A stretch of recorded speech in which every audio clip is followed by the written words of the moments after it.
Glória a Deus. Hoje é uma noite muito especial, aonde nós iremos celebrar o corpo e o sangue daquele que nos resgatou das trevas para o reino do seu amor. Amém? E eu quero falar um pouco nessa noite sobre construídos para a eternidade. Porque é isso que você e eu nós somos, ou estamos sendo, construídos para a eternidade. Por que falarmos dessa palavra logo hoje? Porque o sangue de Jesus, ele é o início. O sangue de Jesus, ele é o começo de tudo na minha e na sua vida. E a obra que o Senhor, ele realizou na cruz do Calvário, derramando o seu sangue, não foi uma obra apenas para a nossa salvação.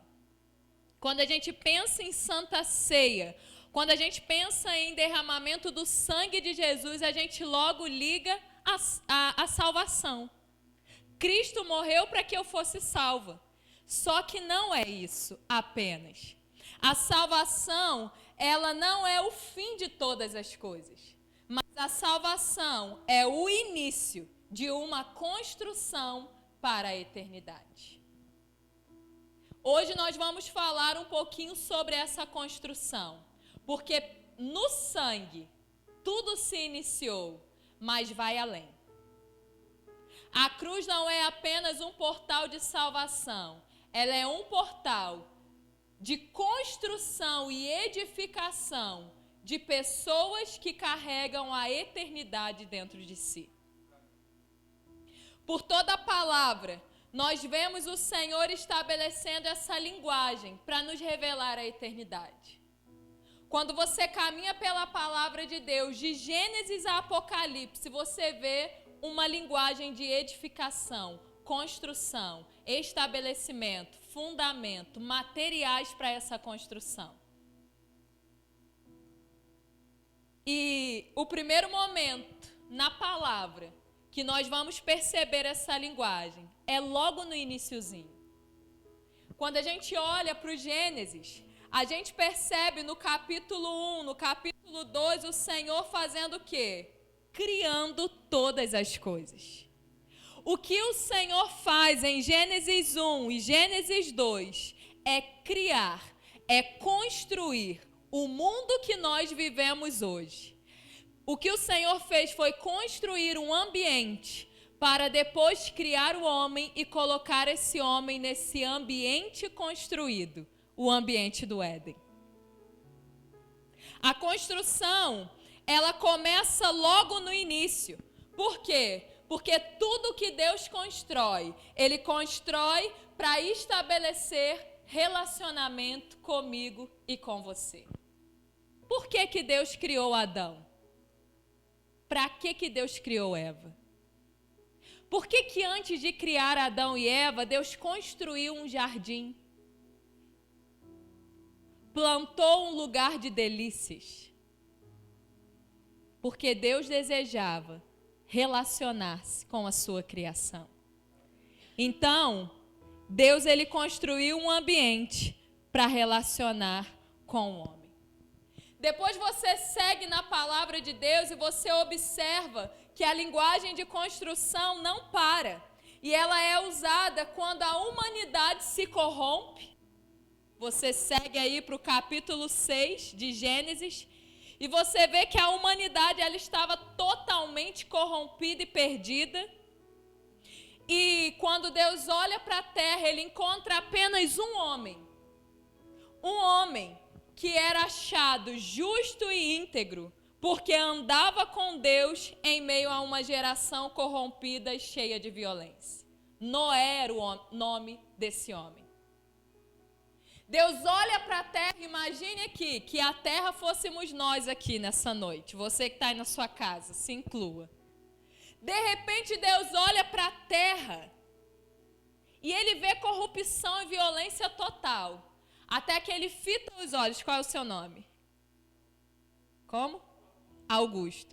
De repente o Senhor fita os olhos em Augusto.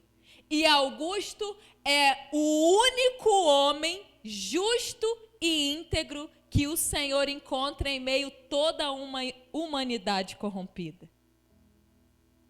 Imagina que privilégio. E a Bíblia ainda relata que Noé era um homem justo e íntegro, porque ele caminhava com Deus. Quantos aqui desejam caminhar com o Senhor? Quando Deus olha para Noé, Deus libera uma palavra para ele. E ele diz assim: Noé, eu vou destruir a terra e a humanidade por causa da sua corrupção. Mas eu quero que você construa uma arca de acordo com as orientações que eu vou lhe dar. E você entrará nessa arca com a sua família, mulher, filhos, mulheres de seus filhos e com um casal de cada espécie de animal que eu criei sobre a face da terra.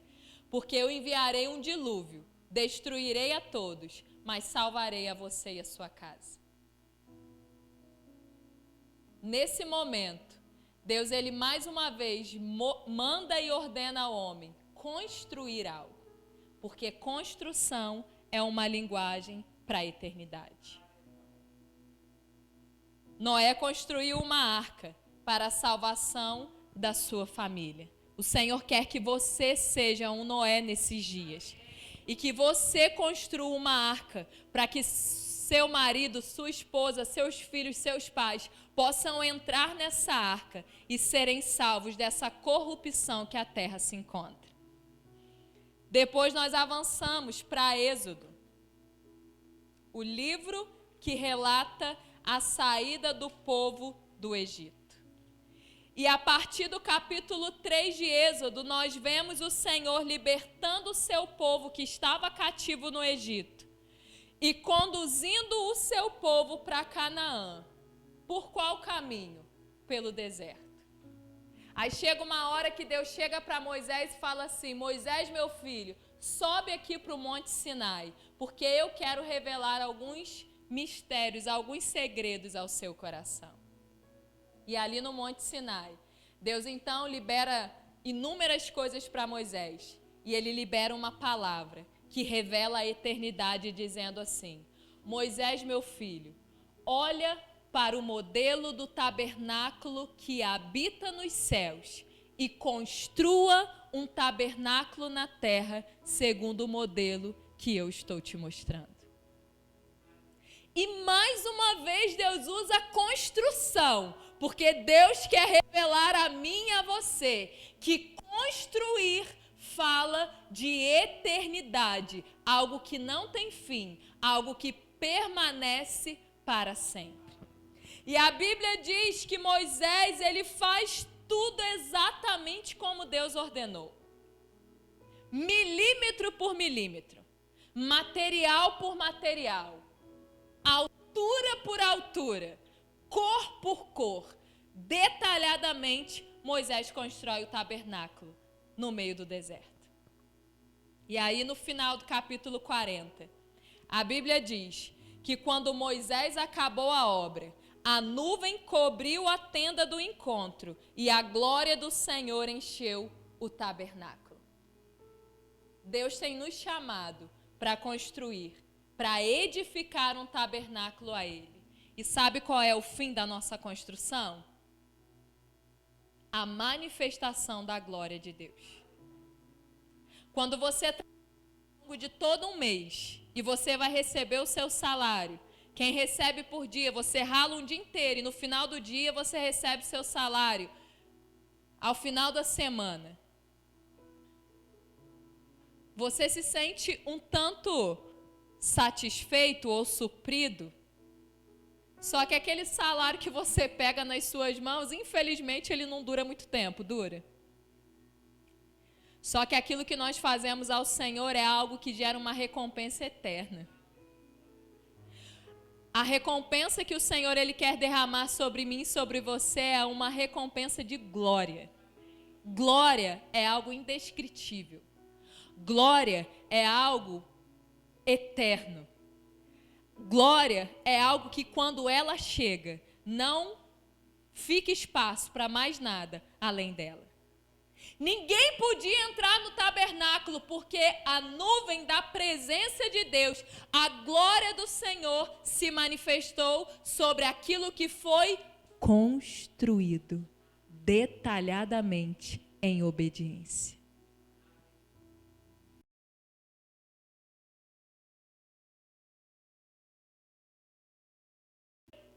Segundo Samuel, capítulo 6, a Bíblia diz que o rei Davi, ele começa a desejar ardentemente em trazer a arca, que antes estava no tabernáculo de Moisés, para dentro de Jerusalém, porque ele iria governar sobre o povo. Mas Davi não queria governar sem a presença de Deus.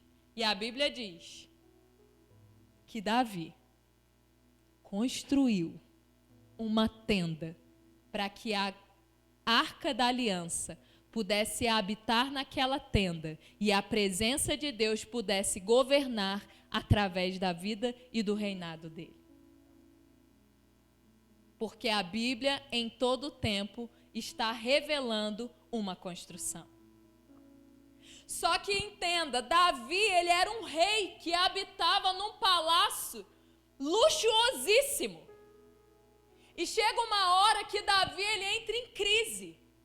Porque ele habitava num palácio, mas a arca da presença de Deus estava numa tenda que era muito simples. E Davi pensa assim, não foi Deus que pediu, mas foi ele que desejou. Eu quero construir um palácio para o meu Deus.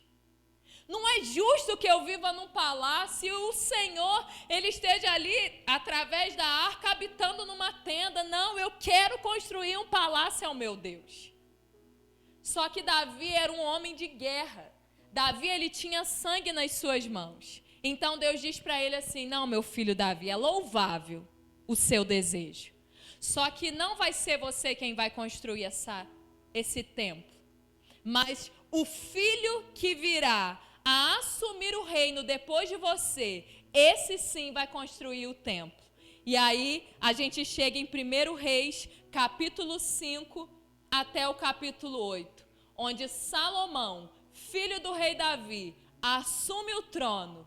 E um dos seus primeiros feitos, ou o primeiro feito, foi construir o templo de Salomão, para que ali a arca do Senhor pudesse habitar, ali pudessem ocorrer os cultos. E é tão maravilhoso que o templo de Salomão foi algo infinitamente maior do que o tabernáculo de Moisés. Era uma proporção muito maior. Só que o propósito era o mesmo: a presença do Senhor habitar no meio do povo. E a Bíblia diz que quando os sacerdotes saíram do santuário, depois de tudo construído, uma nuvem encheu a casa do Senhor, de maneira que os sacerdotes não puderam permanecer ali para ministrar, por causa da nuvem, porque a glória do Senhor encheu toda a casa do Senhor. Deus foi o primeiro construtor. Ele criou céus e terra, plantou um jardim, formou o homem e colocou o homem para dominar e governar, cultivar sobre aquele jardim. O homem se perdeu, mas Deus mandou Noé construir uma arca. A partir de Noé, Deus repovoou a terra, só que a humanidade se perdeu de novo. Então, Deus deixa o povo sofrer um juízo como escravos no Egito, mas chega uma hora que ele fala, chegou a hora de sair. Então, no deserto, Moisés constrói o tabernáculo. O tempo passou, já estão em Canaã, já estão ali reinando, mas só que ainda estavam se perdendo, ainda estavam se contaminando. Saul é levantado, Saul é deposto, Davi é levantado pelo Senhor. E Davi, um homem segundo o coração de Deus, constrói uma tenda. A geração de Davi constrói um templo. Até que o povo de dura cerviz continua se rebelando contra o Senhor. Continua fazendo o que Deus não quer que o povo faça. Eles se corrompem com a idolatria. E a Bíblia diz que Israel foi levado para o cativeiro. todas as vezes que nós nos rebelamos contra o Senhor, a consequência é que nós somos colocados em cativeiros. Tem gente que está em cativeiros espirituais há dezenas de anos. Tem gente que está em cativeiros emocionais. Tem gente que está aprisionado financeiramente, na saúde. Por quê? Por causa de rebeldia. Por causa de idolatria. Por causa de orgulho e soberba. Por causa de independência de Deus. Por causa de avareza. Por causa de falta de temor ao Senhor. Porque achava que podia viver a sua vida de qualquer maneira e colher o fruto que quisesse. Mas a semeadura é livre, mas a colheita não. A gente colhe de acordo com aquilo que a gente semeia. E aí o povo, então, irmãos, é levado para o cativeiro. 10 tribos de Israel foram para a Síria, cativos como escravos. E 2 tribos, Judá e Benjamim, foram levados cativos para o Reino do Sul, que era o Reino do Sul, foram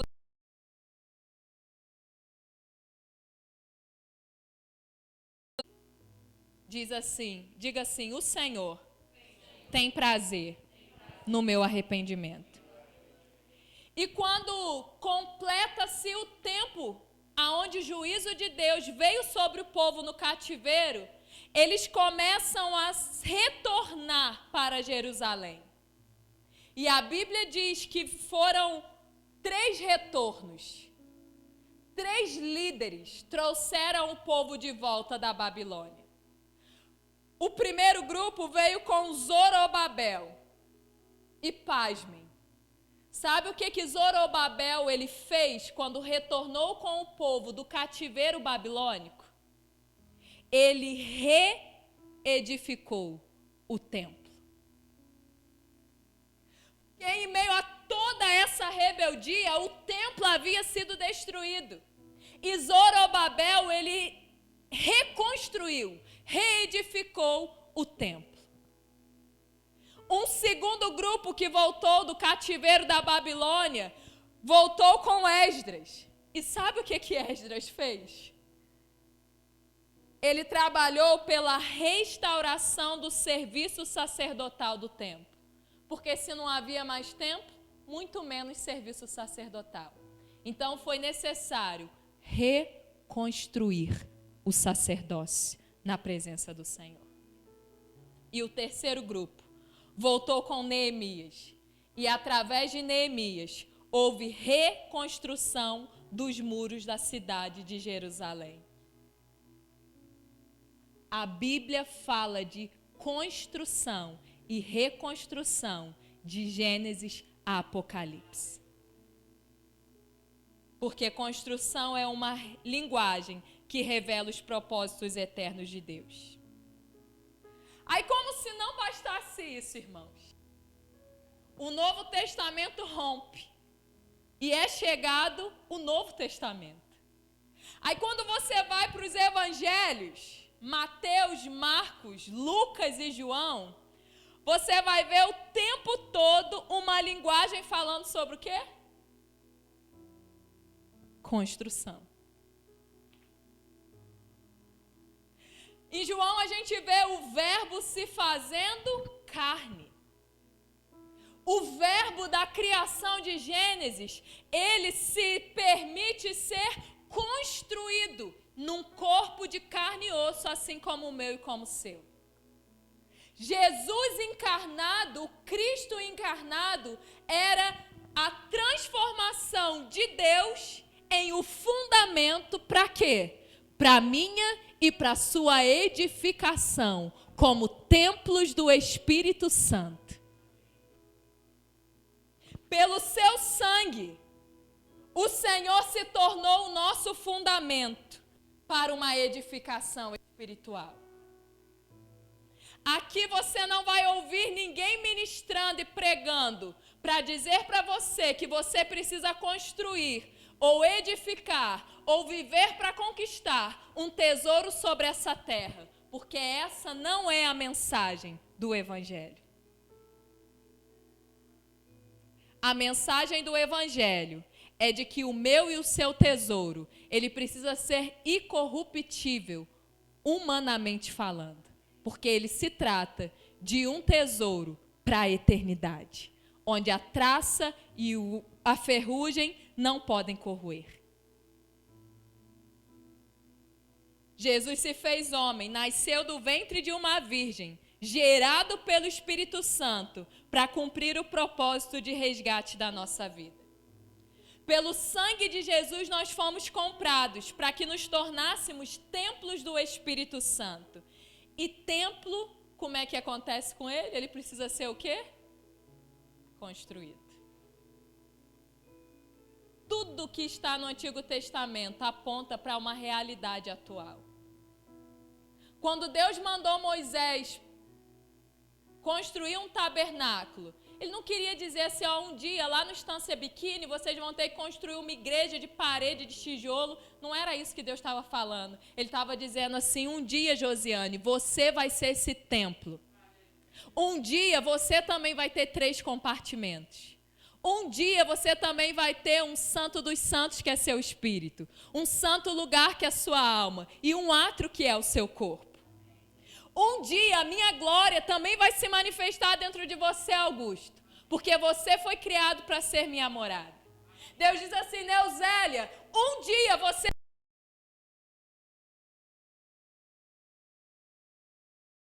nesse lugar e se relacione comigo. Um dia, Eric, você vai entender que toda a viração do dia eu venho ao teu encontro, porque eu sou o seu pai e eu te criei para ser o meu filho. Um dia, Joel, nós vamos entender que tudo que nós somos e temos vem do Senhor, é pelo Senhor e volta para o Senhor. Só que Deus quer que a gente entenda isso brevemente, porque boa parte das pessoas só entenderão isso quando não houver mais jeito de fazer nada com esse entendimento. Uma vez salvos, somos estabelecidos sobre a rocha que é Cristo e se inicia a nossa construção. Nós somos fundamentados em Cristo para a edificação de uma morada eterna a Deus. E Deus vai falar isso com a gente até a gente entender. E essa mensagem vai ter que ser reproduzida nos nossos ouvidos até que ela comece a ser pregada através da nossa vida. Essa mensagem vai ter que ser dita para nós ouvirmos até que com as nossas atitudes nós revelemos que nós estamos sendo construídos no Senhor e pelo Senhor e para o Senhor. Até que finalmente a gente chegue em Apocalipse 21, a última página da sua Bíblia. E em Apocalipse 21 diz assim, João relatando: E vi novo céu e nova terra, pois o primeiro céu e a primeira terra passaram, e o mar já não existe. Vi também a cidade santa, a nova Jerusalém, que descia do céu, da parte de Deus, preparada como uma noiva enfeitada para o seu noivo. Então ouvi uma voz forte que vinha do trono e dizia: Eis o tabernáculo de Deus com os seres humanos. Deus habitará com eles. Eles serão povos de Deus, e Deus mesmo estará com eles e será o Deus deles. E continua. Jesus, ele é a rocha, ele é o nosso fundamento. Nós estamos sendo construídos e edificados como templos do Espírito Santo. Mas o propósito é que nós sejamos construídos como uma cidade. A nova Jerusalém que descia do céu, que João viu, sou eu e é você. Não é uma Teixeira de Freitas adornada como noiva, mas é uma Lia, um Mateus, um Cal. É uma Patrícia, uma Maria, um Brás, um Vanderlei.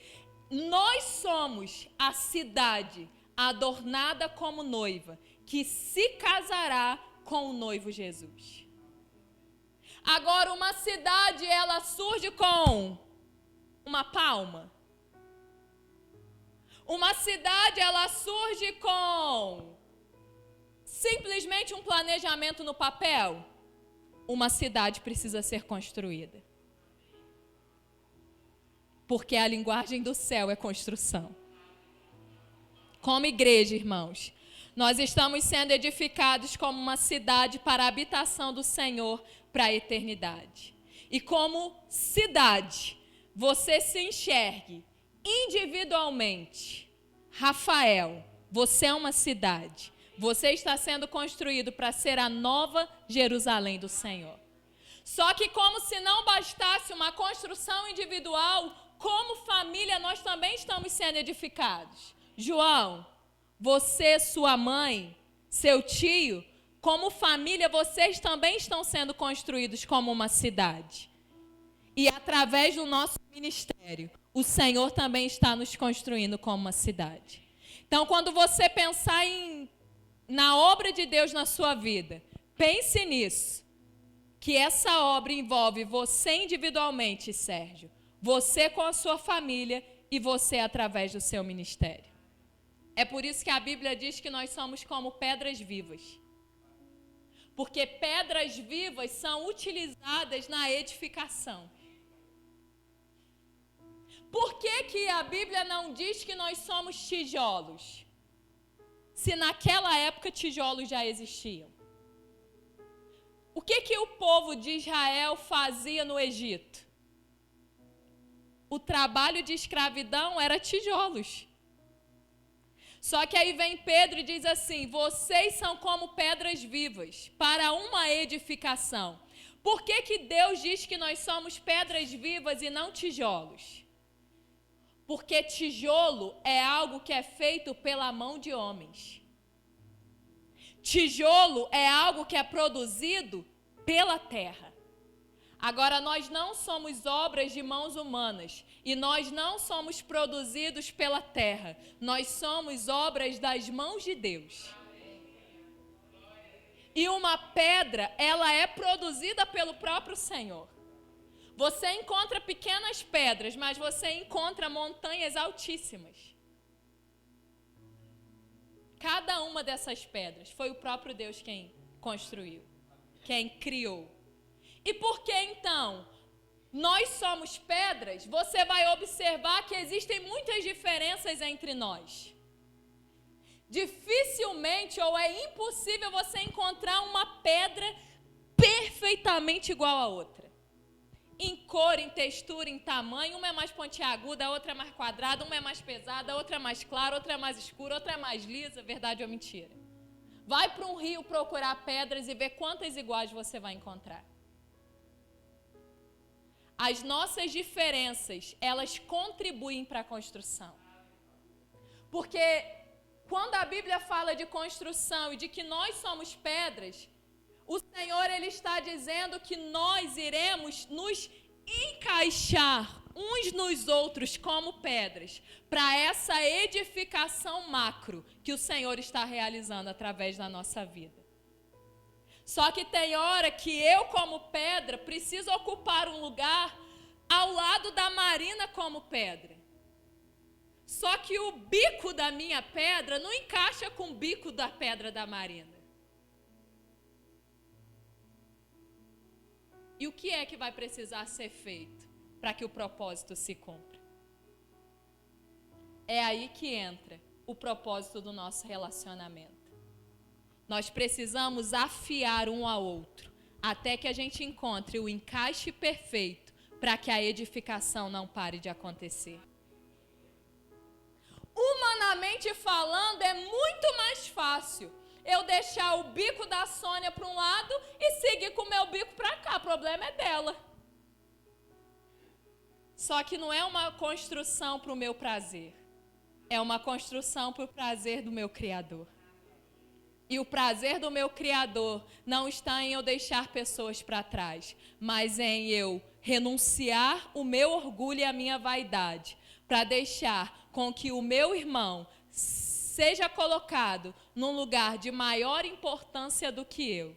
E eu preciso ceder para que os bicos não impeçam a construção de acontecer. E eu quero falar um pouquinho nessa noite sobre esse processo de construção que o Senhor nos conduz. Porque é um processo. Quem constrói sabe que quando você vê o desenho, é uma obra perfeita. Mas quando você começa a mexer com a obra, a coisa não é tão simples assim. Não é fácil para o construtor, não é fácil para quem está pagando aquela obra, porque o camarada fala assim, você vai gastar 50 mil. E quando você vê, você gastou 100 e ele ainda está te pedindo mais areia, mais pedra, mais não sei o que, mais cimento. Construção não é algo simples, mas é algo que vale a pena. E nesse processo, como cristãos, o Senhor, Ele deseja que a gente não tenha uma surpresa ruim no final das contas. Aquele camarada que passou a vida dele dentro de uma igreja e quando ele chegar diante do Senhor assim, animado, chegou a hora. E aí, Senhor? Deus vai olhar para ele e dizer assim, aparta-te de mim porque eu não te conheço. E aí essa construção mal acabada vai dizer assim, não, eu expulsei demônio em seu nome.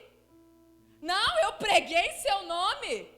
Não, senhor, não, se enganou. Ó, é Catherine, meu nome é Catherine, de Araújo Alves, Sorrentino Campos, lembra? Não, o senhor está enganado. Como que o senhor não me conhece? Não. Nós precisamos nos deixar ser edificados de tal maneira que quando nós chegarmos diante do nosso Senhor, a gente vai ouvir, vinde bendito do meu Pai. Entra para o lugar que está preparado para você. Você foi fiel até a morte e você vai receber a coroa da vida. E eu quero falar aqui então sobre algumas ferramentas necessárias para a nossa edificação. Porque toda obra usa-se ferramenta. Não dá para ser um pedreiro e não levar nenhuma ferramenta. Você precisa. Para mim e para a sua construção espiritual, ferramentas são necessárias. E a primeira delas é a ferramenta que está em Mateus 7, do capítulo 7, do verso 24 ao 27. Que é a segurança e os recursos para a edificação da nossa vida espiritual estão na prática da palavra de Deus. Essa é a primeira ferramenta que você e eu precisamos ter nas nossas mãos. O cumprimento e obediência à palavra de Deus. Aí vai falar sobre quando Jesus fala sobre as duas construções, 7:24. Uma edificação que foi sobre a areia e a outra edificação que foi sobre a rocha. Qual permaneceu? A sobre a rocha. E qual era a sobre a rocha? É a que ouvia e cumpria a palavra do Senhor. Então, a primeira ferramenta que não pode deixar de fazer parte da nossa vida é a obediência, irmãos. Porque Jesus, ele é o fundamento, ele é a rocha. Só que não basta nós ouvirmos ou nós sabermos o que Jesus diz. É necessário nós obedecermos aquilo que ele ordena. Porque a maioria de nós aqui sabe o que Jesus diz. Verdade ou mentira? Se eu te perguntar o que Jesus diz você fazer, que você deve fazer com alguém que deseja o seu mal, o que você deve fazer com essa pessoa? Mais o quê? Orar por ela, perdoar, mais o quê? Amar, mais o quê? Suportar, mais o quê? Perdoar, abençoar. Aí, quando chega amanhã, essa pessoa vai lá e pisa no teu calo, de propósito, ela não pisou sem querer.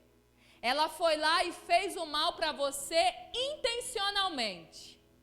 É nessa hora que a gente vai revelar se a ferramenta base está na nossa mão ou não. Porque saber o que deve fazer, todo mundo ou quase todos sabem. Mas fazer o que precisa ser feito é só para aqueles que estão sendo construídos pelo Senhor. Então a gente olha para Cristo e Cristo, ele é o padrão.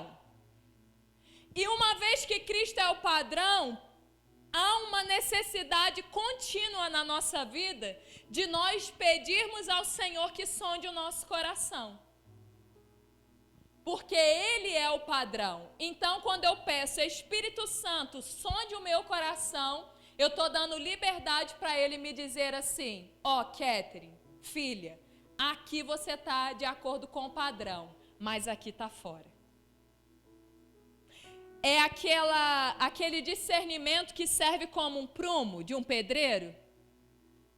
Não sei se os pedreiros já viveram essa experiência de construir, depois que você já gastou material e tempo, você põe o prumo e está fora do prumo. O que você faz numa hora dessa? Melhor não falar porque vai pecar. Vai dizer, deixo assim, encho de massa para poder disfarçar. Mas o que deveria de ser feito? Cara, eu vou ter que refazer esse muro aqui. Só derrubar, né, João? Só. Quando a gente vive continuamente se rendendo ao Senhor, a gente permite que o Espírito fale. Tá muito para a direita. Não, agora, não, recuou demais. Tá muito cheio de si. Não, agora você está se menosprezando demais. Espera aí, tem que ter equilíbrio.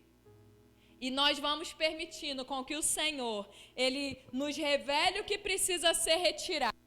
E também nos fale o que precisa nos encher porque está faltando.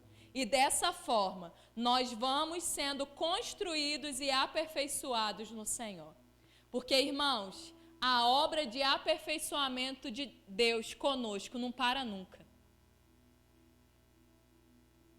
A gente rompe e vence numa área, daqui a pouco parece que a casa cai em outra área. Aí você luta, guerreia, chora, se arrepende, confessa, se levanta, sacode a poeira e começa a obedecer ao Senhor. Daqui a pouco, a casa cai em outra área. Porque nós estamos sendo construídos. A segunda ferramenta para a nossa construção está em 1 Coríntios 3, verso 10. Porque todos os dias nós devemos escolher os materiais que desejamos usar na nossa construção. Todo dia. Dia após dia.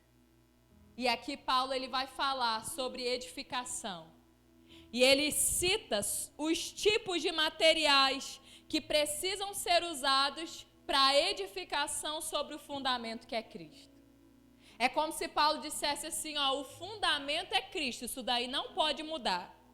Só que a maneira de edificar sobre o fundamento é uma escolha sua. Você escolhe qual material você quer usar. E ele cita 6 tipos de materiais: o ouro, a prata, as pedras preciosas, a madeira, o feno e a palha. Esses materiais, eles falam de materiais espirituais que nós usamos na edificação desse templo, dessa cidade espiritual ao Senhor. Quando a gente constrói, edifica com ouro, significa que a gente está construindo e edificando algo para a glória de Deus. O que você faz tem sido para a glória de Deus ou para a sua glória? Se for para a glória de Deus, você está usando ouro espiritual. Mas se for para a sua glória, você está usando madeira. Nessa edificação, nós também podemos escolher a prata. A prata fala da redenção de Cristo, do sangue de Jesus. Quando a gente constrói e edifica baseado no sangue do Cordeiro, coberto debaixo desse sangue, quando a gente constrói com prata, nós estamos construindo debaixo do sangue. Agora, quando a gente constrói com feno, não estamos utilizando a redenção de Cristo, mas nós estamos usando da nossa hipocrisia para edificar algo que não vai subsistir. Feno vai falar de algo passageiro, vai falar de hipocrisia, de uma vida de aparência. Eu sei que você conhece pessoas que na sua edificação usam feno. Aquele camarada que está alinhado e engomado dentro de 4 paredes, chamado igreja. Mas quando chega dentro de casa, aquela roupagem da hipocrisia fica para trás e aquela velha natureza reina, governa. Deus não quer que a nossa construção seja fundamentada ou feita através de hipocrisia. E nós também podemos escolher se usaremos as pedras preciosas que fazem referência à obra e aos dons do Espírito Santo na nossa edificação. Porque tem gente que não usa os dons do Espírito Santo, não usa as pedras preciosas para edificar, mas ela usa a palha, algo que é passageiro, que não tem continuidade. Você tem uma única oportunidade de vida sobre a face da terra.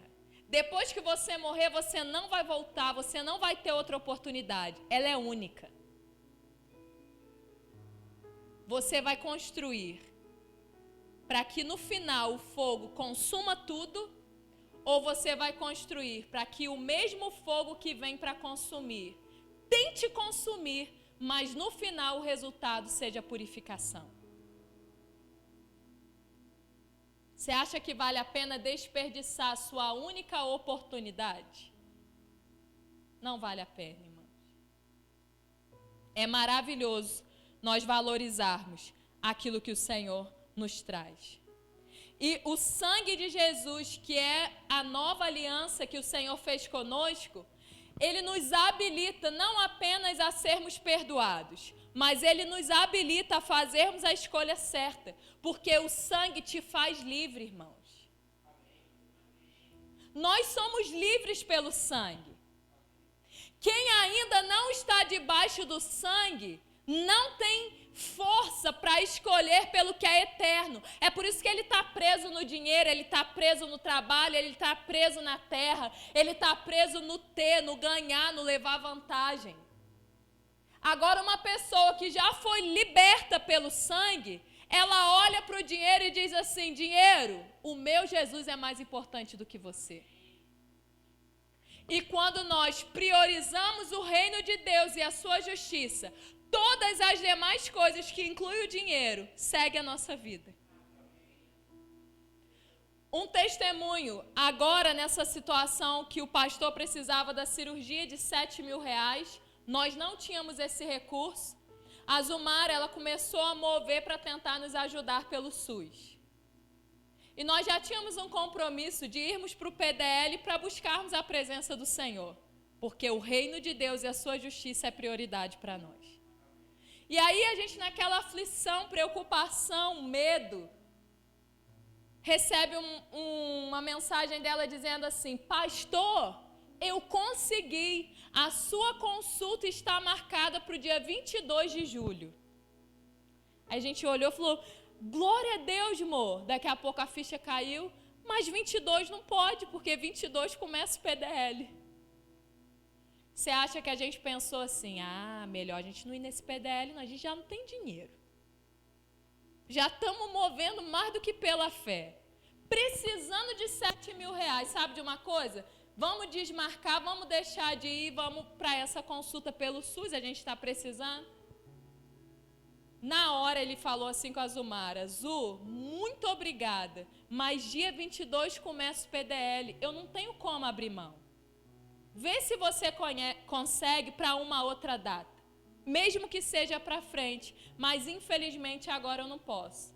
Viramos a página, vida que segue. E orando: Pai, abre essa porta. Pai, abre essa porta. E fomos para o PDL. Quando a gente chega lá, o que acontece no terceiro dia? No momento profético, poderoso, o pastor ministrando louvor, o apóstolo pega o microfone e começa a dizer, tem algo diferente nessa manhã, tem algo diferente, tem um portal do céu aqui, tem um portal espiritual. Catherine, vem aqui com seu caderno e sua caneta. E eu fui baixeira, e eu lá sabia o que era para fazer. Falei, ele deve ter tido uma visão, é para eu escrever uma visão, é qualquer coisa. E estou eu lá com o caderninho tremendo e orando, uma presença sobrenatural. E o pastor ministrando louvor. Aí o apóstolo vira e fala assim, pastor Johnny não sabe o que eu vou fazer agora. Ele não sabe o que eu vou fazer. Eu pensando em qualquer coisa, menos em dinheiro. E aí ele disse assim, a pastora Catherine fez uma cirurgia e agora o pastor Johnny precisa de uma cirurgia. Ele precisa levantar 7.000 reais. Eu começo ofertando e eu vou dar o dízimo, 700 reais. Você que quer passar por esse portal, vem até ela, dê o seu nome, a sua oferta e o valor que você vai ofertar. Gente, você acha que eu consegui anotar alguma coisa direito? A pessoa chegava e falava assim, ó, pode pôr aí para mim 200, 500, 100, 50, 20, 30, 1.000.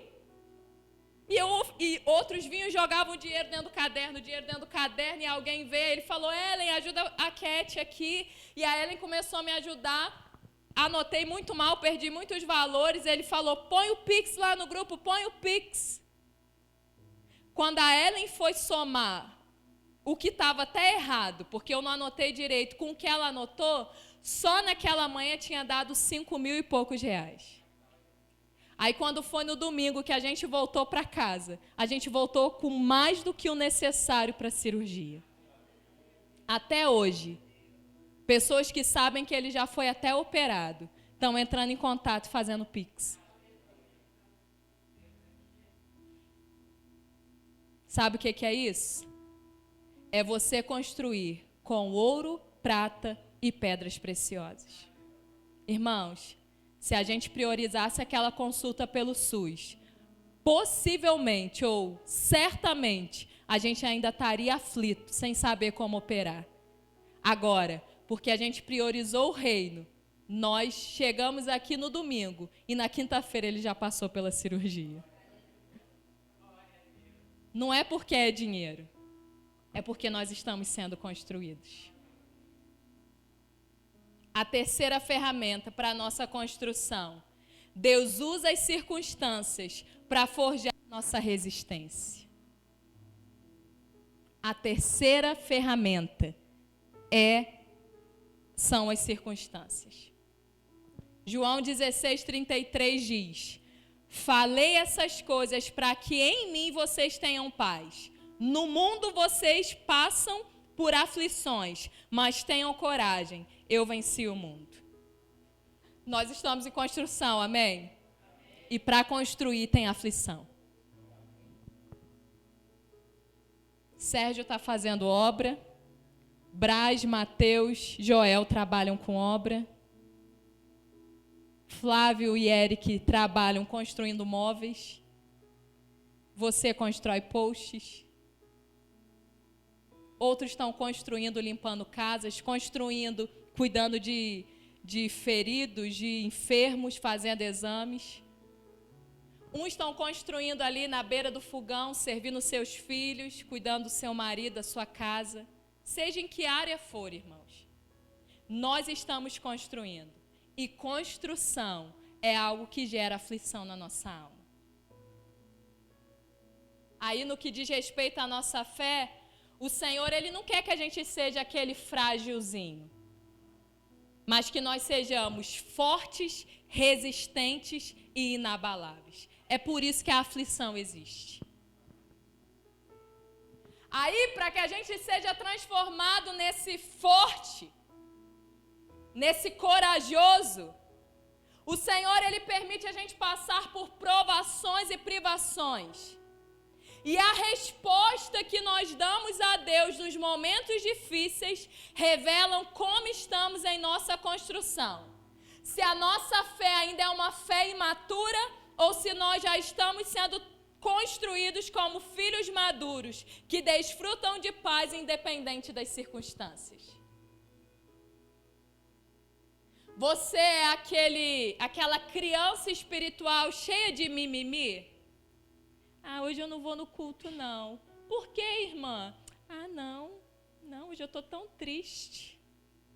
Está tão frio. Ah, não, está chovendo. Ah, hoje eu não vou, não. Ou você já é um filho maduro, que o pau está quebrando em cima da sua cabeça, mas você está de cabeça erguida, buscando a presença do Senhor.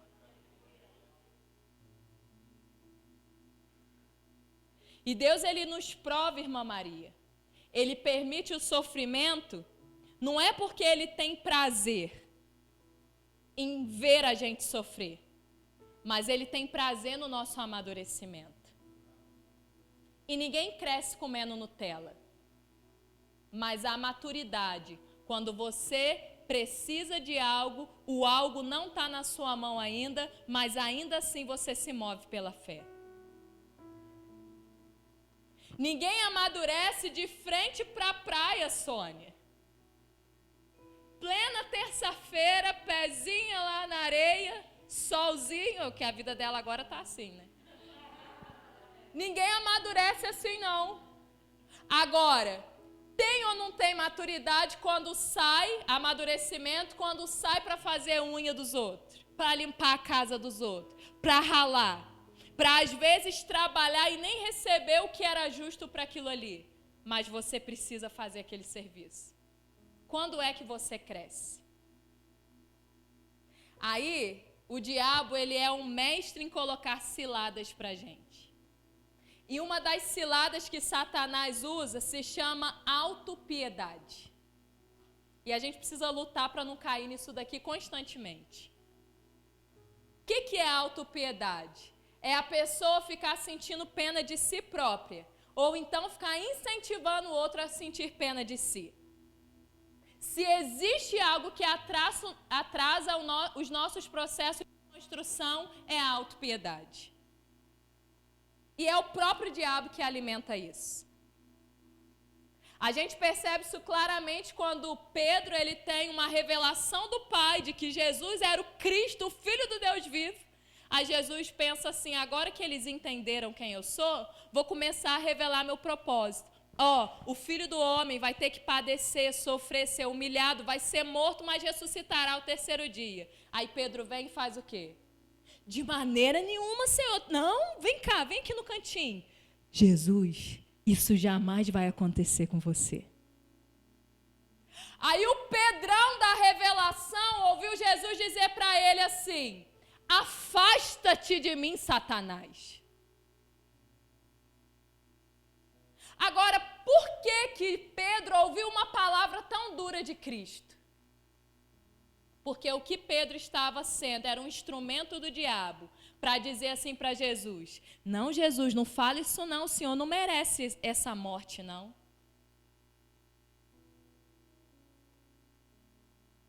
Queridos, todos nós temos lutas.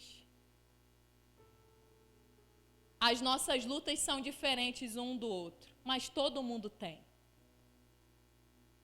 O que diferencia algumas pessoas de outras é porque os imaturos vão para as redes sociais e vão falar com Deus diante de todos. Uns vão colocar aqueles textos melancólicos, estampando seu sofrimento para a terra, enquanto que Jesus disse que nós deveríamos entrar para o quarto, fechar a porta e falar com o nosso Deus em secreto. Só que aí outros estão padecendo, sofrendo, chorando, gemendo, só que ao invés de fazer isso para a terra ver, ela está vivendo isso para que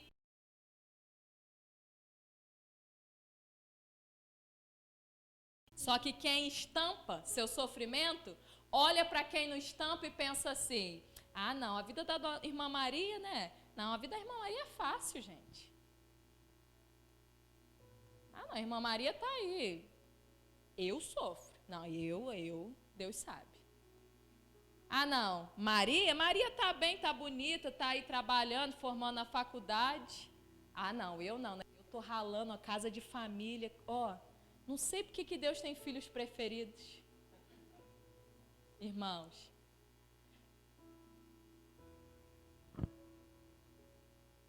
tem muitas lutas que o Senhor nos permite viver porque nós estamos num treinamento. E tem momentos que de fato a gente vai chorar e chorar e chorar e chorar na presença do Pai. Só que quando a gente se levanta desse choro, a gente precisa se levantar fortalecido para a batalha. Agora tem gente que ajoelha, chora, chora, chora. Na hora que levanta, levanta assim, ó. Com um beicinho. Não vou não. Ah, hoje eu não vou no culto não. Sabe qual é a mensagem do Senhor para mim e para você? Cresça. Cresça. Porque o que o Senhor está forjando em mim e em você é um caráter para a guerra.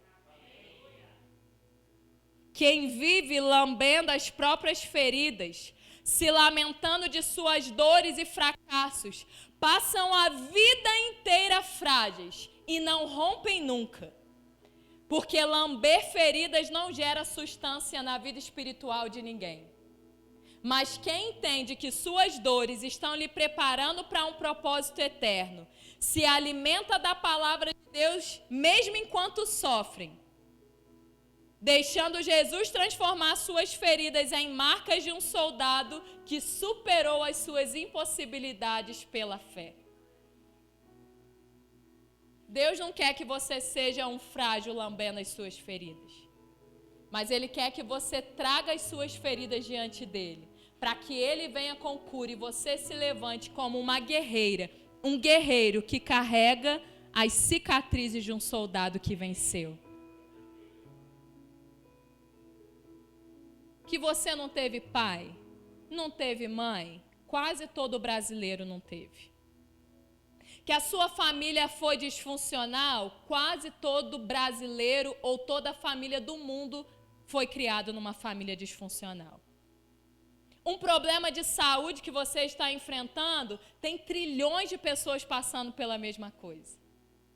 Às vezes, o que sobra em você falta no outro, mas o que falta no outro sobra em você. Então, a gente está meio que equilibrado, vamos colocar assim. Nós precisamos, então, entender que essa luta, essa guerra não é para nos matar, mas para nos fortalecer. Enquanto Deus estiver nos mandando, empurra a pedra, mesmo que ela não saia do lugar, não deixe de empurrar. Porque as circunstâncias podem não estar mudando, mas você está sendo fortalecido pelo Senhor. Tem gente que vai ter que padecer, sofrer, ralar, ter muita ferida para poder usufruir de cura e sair na frente liberando cura sobre as feridas dos que estão vindo atrás. E a autoridade de Cristo, ela é gerada em nós por aquilo que sofremos. Eu não sou irmã Maria, uma coitada que não posso gerar pela senhora que tem 6 filhos.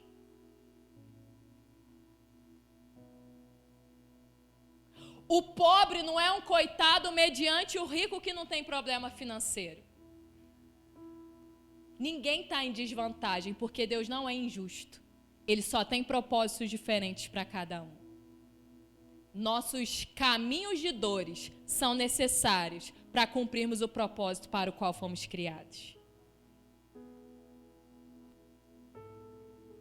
E a última e quarta ferramenta que o Senhor usa na nossa construção, diga assim, Ele usa pessoas para forjarem o nosso caráter. O primeiro tipo de pessoas que Deus usa para forjar o seu caráter são aquelas que te amam. E porque essas pessoas te amam, elas são instrumentos da verdade para te confrontar quando for necessário para que você rompa. As ferramentas não são tão, como eu posso dizer, confortáveis assim. mas elas são necessárias. Você pensa assim, mas Deus vai usar quem me ama, que maravilha. Só que quem te ama não vai afagar o seu ego. Quem te ama não vai tolerar os seus pecados. Quem te ama vai te confrontar para que você se arrependa e a obra de Cristo seja edificada na sua vida. E quando a gente é confrontado, a gente não se sente confortável por isso. Mas a correção é manifestação do amor. Amém, né? Maranata? Calma que ainda não chegou o fim não, Manu. Não é porque você dormiu que você vai acordar no Maranata. Olha aqui, você acha que foi fácil para Pedro ser chamado de Satanás por Jesus? Mas aquele confronto era necessário. Você acha que foi fácil para o jovem rico ouvir Jesus o ordenando a vender seus bens e distribuir aos pobres? Tanto não foi fácil que ele não fez isso, ele saiu triste e desobedeceu. Você acha que foi fácil para Marta Jesus não chegar a tempo antes de Lázaro morrer? Claro que não foi fácil para Marta. Só que o amor de Jesus não podia permitir Pedro ser uma pedra de tropeço para o cumprimento dos propósitos do Pai. Quando Jesus disse, saia da minha frente.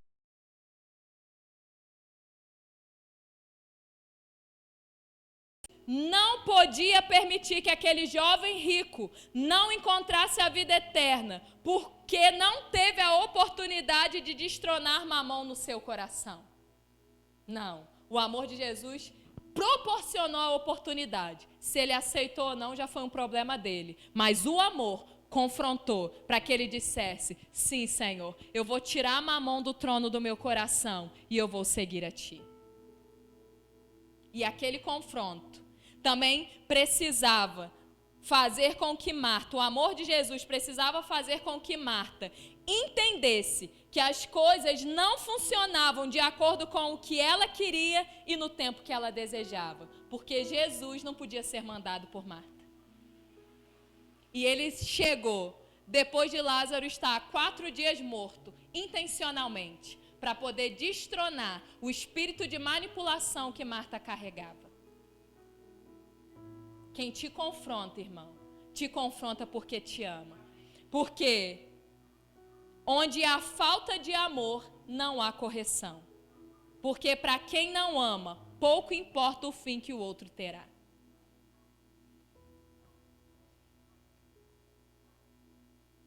Para quem não ama, pouco importa o fim que o outro terá. Se está indo para o inferno, o problema é dele. Não amo mesmo? Agora quem ama, vai até no inferno para trazer aquela pessoa perdida de volta para a vida. No inferno terreno, porque no real não tem mais jeito. O pai, ele corrige ao filho que ama. E quem resiste à disciplina é porque ainda não tem um coração de filho. E a pastora falou um troço comigo, ó. Deus me livre. Foi usada pelo diabo naquele dia. Não, ela me julgou, não aceito, vou sair daquela igreja.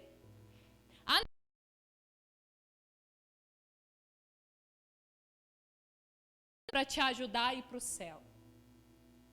E quem quer te ver no céu, vai desejar até te corrigir, para que você entre lá. E olha isso, nós também somos instrumentos na vida de outras pessoas. E se em algum momento Deus te usar para corrigir alguém, não fique em crise por ter feito a coisa certa. Quem aqui já confrontou alguém e depois ficou, ai meu Deus, peguei pesado, não peguei pesado? Ai, fiz o que devia ou não fiz o que devia? Escuta isso daqui com bastante atenção. Melhor é a tristeza de ter agido com lealdade do que a alegria de cultivar o engano. É melhor você ficar triste porque, cara, eu peguei pesado, mas eu fui leal. Do que, fulano está me abraçando, está me amando, e eu pensando assim, meu Deus, ela está indo para o inferno, mas eu não tenho coragem de falar. Só que ainda que todos nós precisemos de pessoas que nos amem, que chorem com a nossa tristeza e se alegrem com a nossa vitória, e o Senhor de fato levanta essas pessoas, quantos são esses? Deus levanta pessoas que nos amem, que estão junto com a gente. Ele também usa os traidores e infiéis para forjarem o caráter de Cristo em nós. Essa é a segunda qualidade de pessoas, que são ferramentas de Deus na nossa construção. São aqueles que, quando nos caluniam, difamam, traem, desprezam, humilham, eles são instrumentos de Deus para que nós venhamos a ter a oportunidade de evidenciar o caráter de Cristo forjado em nós pela cruz. Quem não é perseguido não está sendo construído para ser um templo, uma morada eterna do Senhor. Por que não? Porque eu preciso dar uma resposta à perseguição, uma resposta certa. Talvez você conheça pessoas que falem mal do ambiente que você...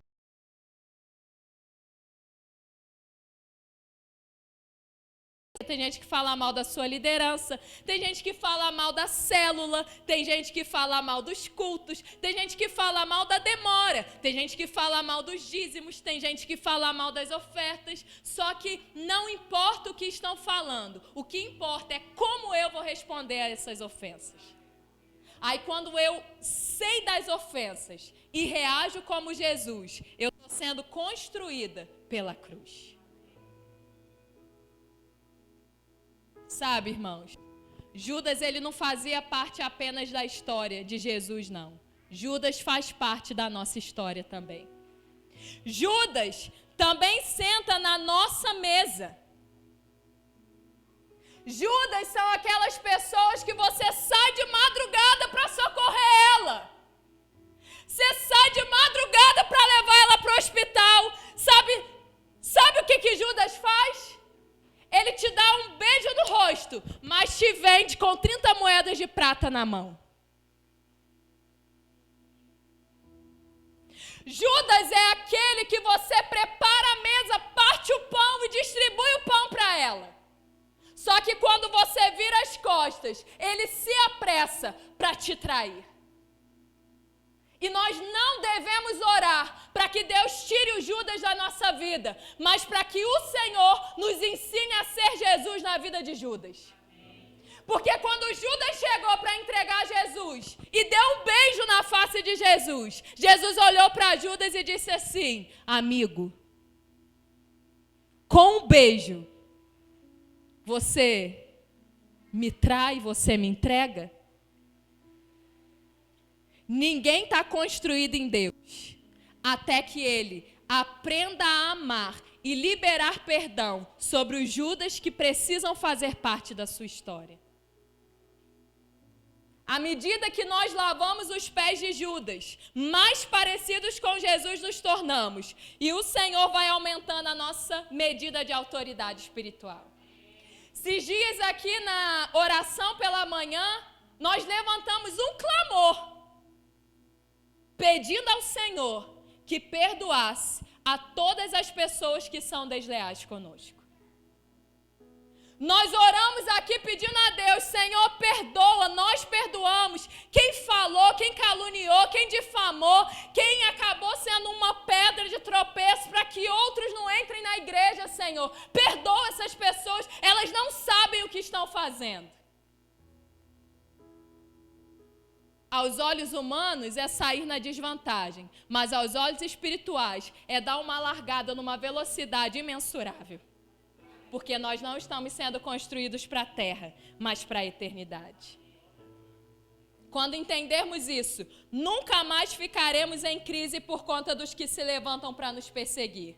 A nossa luta precisa ser para que o Espírito Santo nos dê um coração leal, porque pior do que ser traído com um beijo no rosto é carregar o peso de ter sido o traidor de alguém. Querido, Ser traído por Judas é um privilégio. Triste é ser o Judas que traiu o outro. Quem está em maior desvantagem? Eu carrego isso aqui comigo. O traidor, irmãos, sempre será necessário. Judas não foi um erro na história. Judas era necessário, alguém tinha que trair. O traidor sempre será necessário. Mas a minha oração é que eu não seja a pessoa que vai ocupar essa cadeira da traição. Que essa seja a sua oração. Que nós sejamos os eternos Jesus traídos. Mas que nós não venhamos a deixar Satanás tomar o nosso coração para que nós sejamos traidores. E eu encerro dizendo: você está sendo construído como uma habitação eterna ao Senhor. O seu propósito de vida é o seu relacionamento com o Criador. E é pelo sacerdócio que esse relacionamento se estabelece. Preste atenção nisso. Nas mãos do oleiro, você precisa ser maleável como um barro. Mas diante das guerras espirituais, você precisa ser resistente, revestido pela armadura de Deus. Lance fora todo o fundamento humano e passageiro e se estabeleça sobre a rocha eterna, que é inabalável. Decida nesta noite se submeter ao sangue de Jesus e aos processos de construção do caráter de Jesus em você. Viva sua vida desapegado da terra, para que esteja sendo edificado para a eternidade com Deus. Nós estamos sendo construídos como uma morada eterna ao nosso Deus. Todas as ferramentas são necessárias. Por isso, decida hoje não apenas conhecer a palavra, mas praticá-la. Decida hoje escolher os materiais que o fogo não pode consumir. Ouro, prata e pedras preciosas. Decida hoje não ficar lambendo suas feridas, mas olha no espelho e pensa assim: Catherine, essa luta que você está passando não é para te destruir, mas é para te fortalecer. Deixa o passado para trás. Deixa as dores para trás. Deixa as decepções para trás. Deixa as dores lá no passado. E segue adiante. Hoje o Senhor tem cura para você. Hoje o Senhor tem levantado pessoas leais para cuidarem de você. Não se feche quando você for confrontado e corrigido.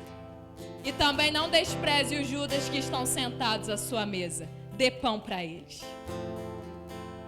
Reparta o pão com quem vai te trair. Isso vai aumentar o nível de autoridade do céu sobre a sua vida. Você pode se colocar de pé?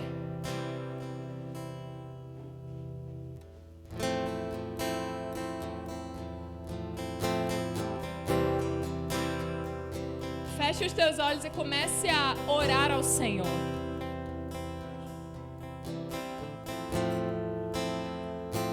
Comece a dizer aí para Deus que você quer ser construído nele.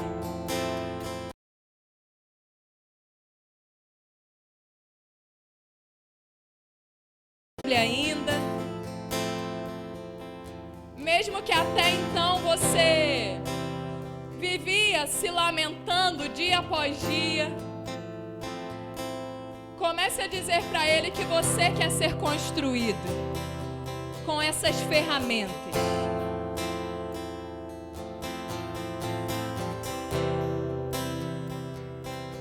Hoje é noite de celebrarmos a ceia do Senhor. Comer o pão e beber o cálice fala de nós vivermos os processos que Jesus viveu aqui na terra.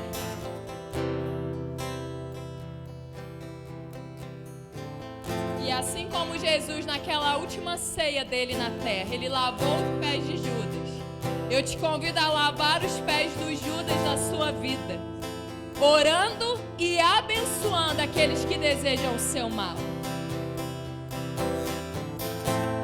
Abençoando aqueles que te perseguem, que você sabe que eles falam mal de você.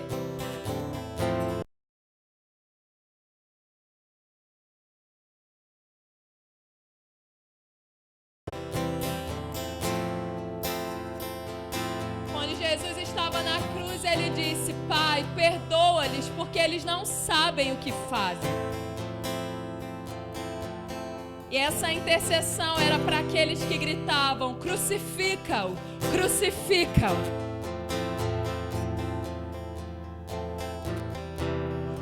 Diga aí ao mundo espiritual que você pede perdão ao Pai por aqueles que estão desejando o seu fim.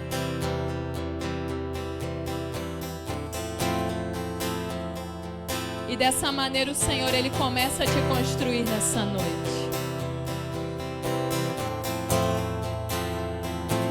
Construa-nos, Espírito Santo, pela Tua presença.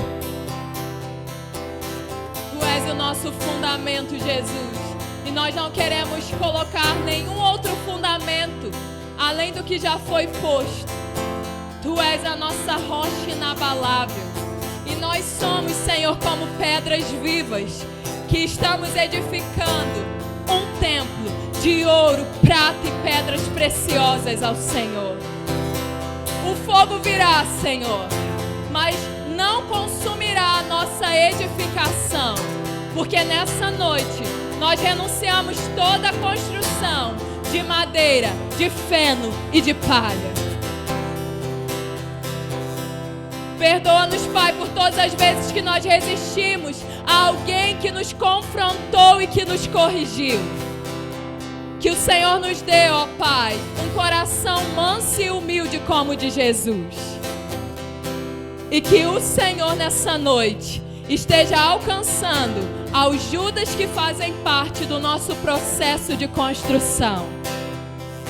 Não oramos pedindo ao Senhor que os elimine de nossas vidas, mas que nos dê um coração que lave os pés deles e os abençoe como amigos.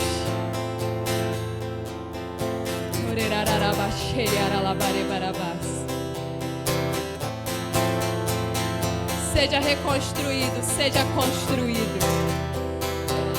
Digno dessa canção, só Tu és Senhor.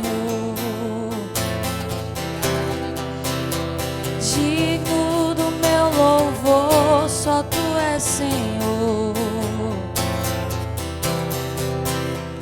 Digno da minha vida, Tu és Senhor.